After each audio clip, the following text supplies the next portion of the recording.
আসসালামু আলাইকুম, সবাই কেমন আছেন? তো আমিও ভালো আছি। তো রান্না করলাম চিংড়ি মাছ দিয়ে মিষ্টি কুমড়া। তো মিষ্টি কুমড়োটা আগেই কিউব করে কেটে নিয়েছিলাম।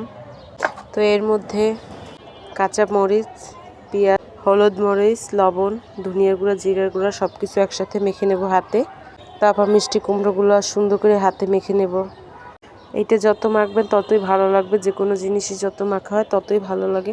যেমন ছোট মাছ, মুরগি, মাংস, গরু মাংস সব কিছু হাতে মাখলে খুব ভালো হয় খেতে। তো এটা এখন সুন্দর করে ভেজে নেব। কড়াইতে তেল দিয়ে নিলাম। আর এইটা তেলের উপরে রান্না করার চেষ্টা করবেন। আর যদি মনে হয় যে সিদ্ধ হবে না, তাহলে অল্প পানি দিতে পারেন, সমস্যা নেই। আমি অল্প পানি দিয়েছিলাম। তো সুন্দর করে ভাজা ভাজা করে উঠাই নিতে হবে হালকা আছে। তো খেতে এটা গরম ভাত দিয়ে খুবই ভালো হয়। আর চিংড়ি মাছ বেশি করে দিলে খাইতে খুব ভালো হয়। তো তো সবাই ভালো থাকবেন, দোয়া করবেন। আল্লাহ হাফেজ।